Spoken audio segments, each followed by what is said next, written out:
देश में बारिश के बाद अब ठंड ने अपनी दस्तक दे दी है। मौसम विभाग ने 5 राज्यों में भीषण शीतलहर का अलर्ट जारी किया है, जबकि दक्षिणी राज्यों में बारिश की चेतावनी है। ऐसे में चलिए आपको विस्तार से बताते हैं देश के जाने माने weather expert doctor S N. Pandey के जरिए कि अगले 24 घंटों में मौसम का हाल कैसा रहने वाला है। अभी पूरे देश के लगभग 90% जो इलाका है वो शुष्क है। इसी के साथ उत्तर पश्चिमी हवाएं जो पहाड़ों से होकर आती हैं वो पूरे उत्तर भारत में, मध्य भारत में, पश्चिम भारत में, यहाँ तक कि उड़ीसा तक अपना असर दिखा रही हैं। इनकी वजह से रात के तापमान औसत से कहीं कहीं 2 से 5 डिग्री और कहीं कहीं 2 से 8 डिग्री तक तापमान गिर गए हैं। इसी के साथ जो दक्षिण भारत का थोड़ा सा इलाका है वहां पर बारिश की गतिविधियां चल रही हैं और क्योंकि चाइना सागर में एक साइक्लोन बना हुआ है, तूफान है एक, जिसकी वजह से नॉर्थ ईस्ट मानसून अभी पूरी तरीके से एक्टिव नहीं हो पा रहा है, थोड़ा सा हल्का सा एक्टिव है। आगे आने वाले दिनों में अभी कोई वेस्टर्न डिस्टरबेंस भी नहीं देखा जा रहा है और ये भी एक बात है कि लगातार अभी पिछले 1 हफ्ते से कोई वेस्टर्न डिस्टरबेंस नहीं आया है और ना अभी अगले 20-21 तारीख तक कोई नया वेस्टर्न डिस्टरबेंस आने वाला है। आपको बता दें कि दिल्ली, यूपी और उत्तराखंड में तापमान में गिरावट के साथ बर्फीली हवाएं चल सकती हैं। वहीं तमिलनाडु, केरल और पुडुचेरी के साथ ही उड़ीसा में मध्यम से भारी बारिश की चेतावनी जारी की गई है। इस बारिश के चलते तापमान में गिरावट आ सकती है।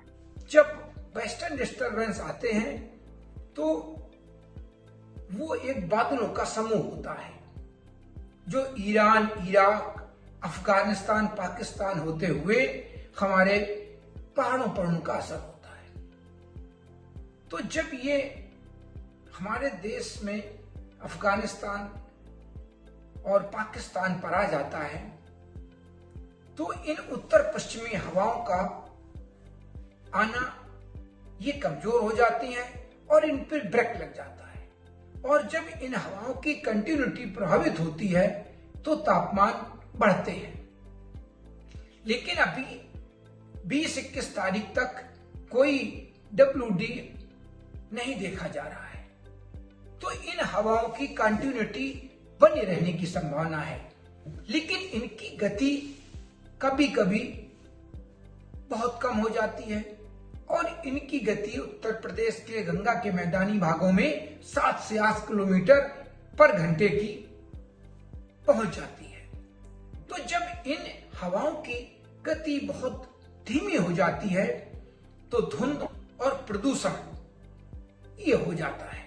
ये चाहे पंजाब हो, राजस्थान हो, राष्ट्रीय राजधानी क्षेत्र हो, उत्तर प्रदेश हो, सभी जगह प्रदूषण और धुंध बढ़ जाता है और प्रदूषण और धुंध बढ़ने से थोड़े से जो धूप होती है उसमें नरमी आ जाती है तो इनकी नरमी से भी धूप पूरी पृथ्वी तक नहीं पहुंच पाती है।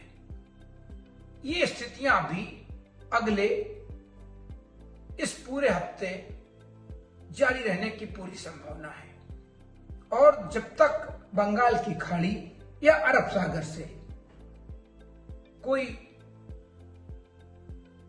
सिस्टम नहीं बनता है और जब ये सिस्टम बनते हैं तभी हमारे देश में, उत्तर भारत में, मध्य भारत में सभी जगह नमी आती है और बादल बनते हैं, बारिश होती है।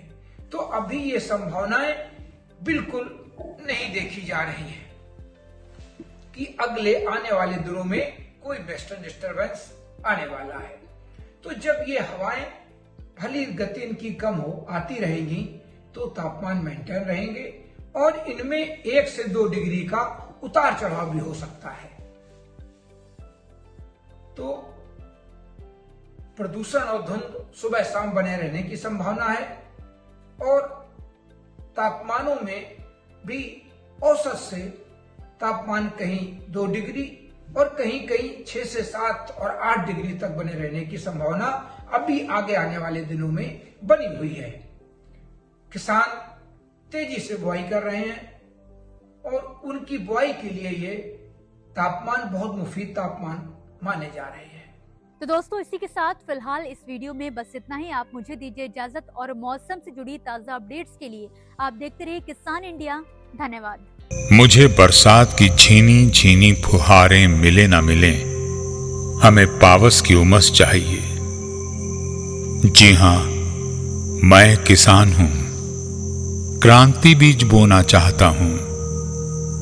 मुझसे अभी सावन भादों, क्वार कार्तिक या फागुन की बातें मत करो। मैं आषाढ़ की पहली बारिश में भीगकर ठहरी हवा में उमस से आकुल व्याकुल होना चाहता हूं।